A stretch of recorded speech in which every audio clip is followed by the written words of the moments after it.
A nossa sociedade é uma sociedade notadamente violenta. E é violenta contra as mulheres e principalmente contra as mulheres negras. E um fato alarmante é que o lugar onde essa violência acontece em maior número é dentro das casas. Oi, gente, paz e graça. Estamos de volta com o Sextou com o Redentor, que é o podcast da Cidade Universitária. Esse é o segundo episódio que aborda a tese de doutorado em educação com o reverendo Elton Vinícius, que esteve conosco na semana anterior e apresentou um pouco do tema geral da sua tese e seus objetivos. Esse segundo episódio, nós vamos falar um pouco sobre os gráficos da violência contra a mulher no Brasil.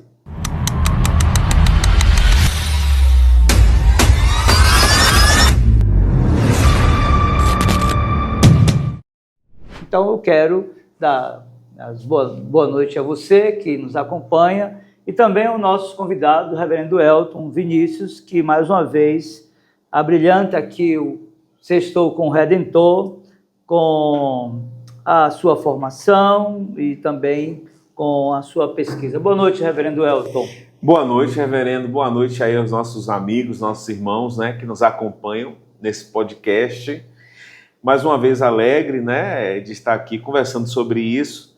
Não vale nada fazer uma tese, uma pesquisa e não ter a possibilidade, né, de compartilhar com as pessoas que se interessam pelo tema. Então, eu agradeço por essa oportunidade, né, de estar aqui novamente para a gente falar sobre esse tema. Muito bem. Na última sexta-feira, nós tratamos sobre o tema e os objetivos da sua tese, né? O nosso objetivo hoje é falar sobre gráfico de violência. Não é um tema bem agradável, né? A gente sabe disso. Verdade. Reverendo, como você bem fala, de fato, não é um tema agradável. É uma pesquisa pesada. É interessante que a minha orientadora, à medida que ia acompanhando também, ela falava sobre isso, né? Porque descortina a violência da nossa sociedade. A nossa sociedade é uma sociedade notadamente violenta. E é violenta contra as mulheres e principalmente contra as mulheres negras. Muito bem. Vocês já entenderam aí onde é que reside, em maior escala, a violência contra a mulher. De forma especial, a violência sexual. Que a gente está tratando aqui sobre violência sexual. Então, em linhas gerais, essa abordagem inicial é para tratar dos gráficos ou das pesquisas apresentadas nos últimos tempos sobre a violência contra a mulher no Brasil. Mas eu sei que a sua pesquisa, reverendo, ela vai afunilando esse tema. E a proporção que a sociedade discute a violência contra a mulher, ela também discute a violência contra um grupo seleto que tem sido objeto dessa violência, que tem uma base histórica. É uma coisa que remonta tempos em que isso era praticado sob a quiescência do Estado e da sociedade civil. Então, a proporção que aumenta a violência contra a mulher tem aumentado também a violência contra a mulher negra. Sim. O que é que você nos traz sobre esse tema dentro da sua pesquisa? A violência contra a mulher tem aumentado mesmo. Os últimos dados, que são de dezembro de 2025, ou seja, quentinho, né? Mostra que o ano de 2025 foi o ano com o maior registro de feminicídio no Brasil. É dado do Ministério da Segurança Pública. Enquanto em 2024 foram registrados 1.464 feminicídios, que era o maior, registro da série histórica, em 2025 foram registrados 1.470, ou seja, aumentou o número de feminicídio. É sinal de que a ação violenta contra a mulher, lembrando sempre que feminicídio é o homicídio praticado contra a mulher pelo fato dela ser mulher. Ou então dentro do ambiente doméstico, a partir de parceiros ou de ex-parceiros que não aceitam mais o término da relação. É quando a pessoa, o homem, né, entende que aquela mulher é propriedade dele. Nos próximos episódios nós vamos remontar as raízes históricas, porque nós precisamos responder a pergunta: por que no Brasil os homens acham que pode matar as mulheres?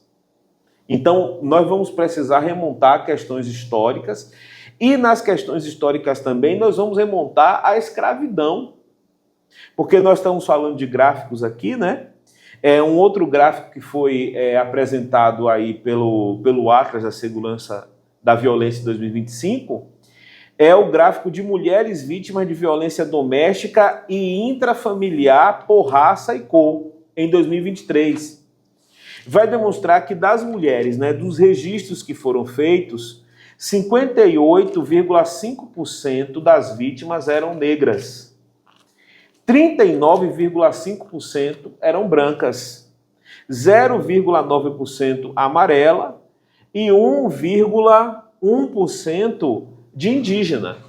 Ou seja, se você pegar aqui, né, os dois maiores grupos, 58,5% de negras contra 39,5% de brancas.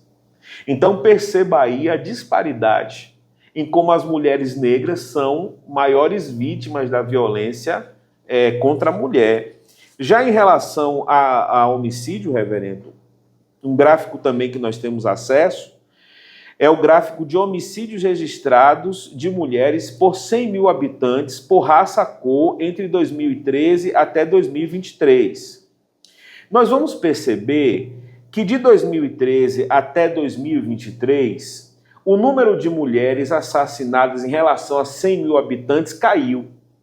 Mas em relação à queda das mulheres negras, foi muito menor do que a da queda das mulheres brancas.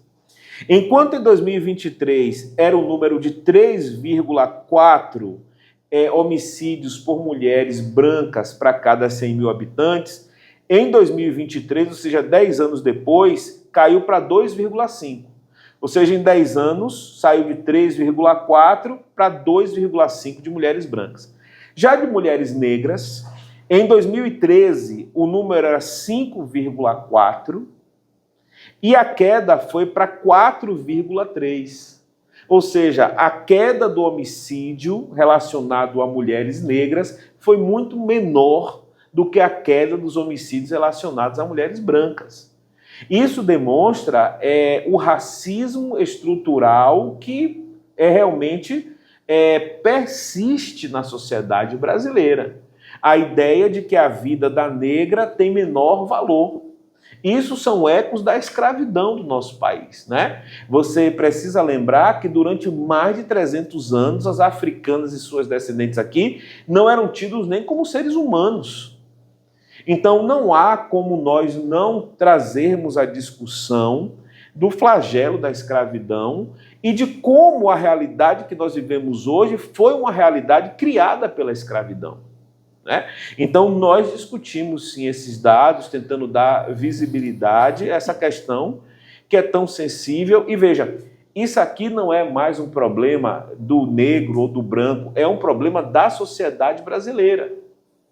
Porque esse tipo de visão racista e preconceituosa apresenta como nós não evoluímos como nação. Quando você submete, não é, uma parcela tão grande da população brasileira, como a parcela de mulheres negras, a ficarem abaixo e serem, por causa da intersecção de gênero, raça e classe, elas estarem tão afastadas, ainda não sendo plenamente inseridas na sociedade e classe brasileira, quem perde com isso é a nação como um todo. Não é? E nós, como cristãos, não podemos fechar os olhos para isso. Nós não podemos nem aceitar o matar, porque a Bíblia fala não matarás.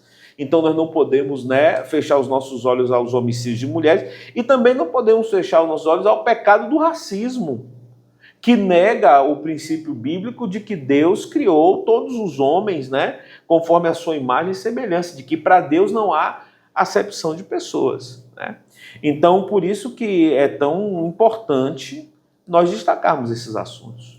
Muito bem. O que é interessante, reverendo, é que nesses gráficos aqui apresentados, há poucas informações que envolvem mulheres inseridas nas igrejas evangélicas. Geralmente elas são cerceadas na sua fala, silenciadas no seu sofrimento, e quando buscam ajuda, pedem o silêncio dos seus ouvintes. Essa mulher, que não quer se identificar, foi estuprada durante 12 anos. A violência era praticada pelo próprio marido, que a forçava a ter relações sexuais. As agressões começaram quando eles ainda eram noivos. Com medo da reação da família e por imposição da igreja que frequentava, a jovem aceitou se casar com um criminoso. A gente pede muito para Deus isso. Para partir, para não parar de doer, porque dói muito. Quem está de fora pensa que você não presta. Então, se você é mulher cristã, inserida numa igreja, está numa relação abusiva, primeiro você precisa questionar a conversão do seu marido. Porque a Escritura, Paulo escreve aos Efésios, capítulo 5, e ele dá um mandamento de que os maridos devem amar a sua esposa, como também Cristo amou a igreja e a si mesmo se entregou por ela. Então, não existe uma razão teológica para você estar vivendo esse processo de violência, seja ela qual for, seja uma violência verbal, emocional, sexual ou uma violência física. Primeiro, exija a postura de homem do seu marido, para que você não faça parte desse gráfico, para que você não aumente a quantidade daquelas que são abusadas e violentadas sem buscar os recursos. E se você não lograr êxito nessa conversa com o seu companheiro, com o seu marido, você deve buscar ajuda. Primeiro do seu líder espiritual, do seu pastor, ou do líder do seu ministério, para declarar que você está sendo violentada, buscando assim socorro para que você não engrosse essas estatísticas que trazem tanta tristeza para a gente, porque dói muito no coração.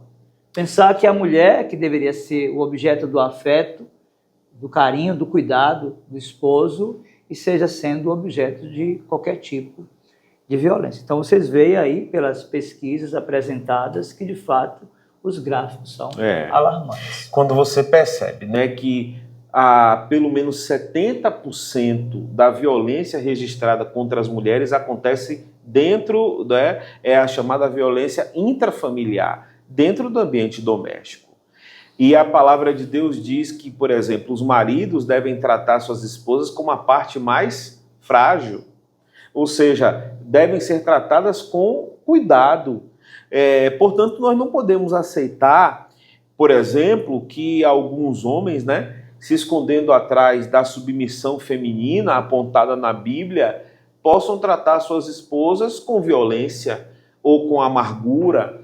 O apóstolo Pedro diz que não se deve tratar suas esposas com amargura. Essa amargura, por exemplo, ela pode entrar como uma violência simbólica, como uma violência psicológica sobre a mulher, como essa imposição, né? Então, é um assunto que nós precisamos tratar, porque muitas vezes é um tabu, fica escondido, e enquanto isso, né, muitas mulheres estão sendo oprimidas dentro da sua própria casa e sem nem sequer poder falar, porque até mesmo existe a ameaça religiosa, usar a Bíblia como um meio de opressão. E isso aí é uma coisa que nós realmente não podemos mais fechar os olhos e deixar de encarar como um pecado. Muito bem. Nós estamos chegando ao final desse segundo episódio sobre a violência contra a mulher. Já vimos no primeiro episódio aqui o tema e os objetivos dessa tese de doutorado em educação. Aprendemos hoje um pouco dos gráficos, né, que mostram a crescente da violência no nosso país. Mas no próximo episódio, na próxima sexta-feira, fique antenado aí, porque nós vamos tratar sobre os responsáveis históricos do crescimento desta violência. O sábio Salomão disse que não existe nada novo debaixo do sol. Então, a gente precisa buscar na história os elementos, primeiro, que deram start para a violência no país, e depois pensar como é que eles se manifestam hoje nessa sociedade. Quero agradecer, reverendo Elton, mais uma vez. Eu que agradeço. Sua presença conosco, as informações tão preciosas. Eu espero em Deus que você que é mulher, que nos escuta, possa buscar ajuda se você tem sofrido algum tipo de violência na sua casa. Deus, pois, o abençoe e guarde em nome de Jesus.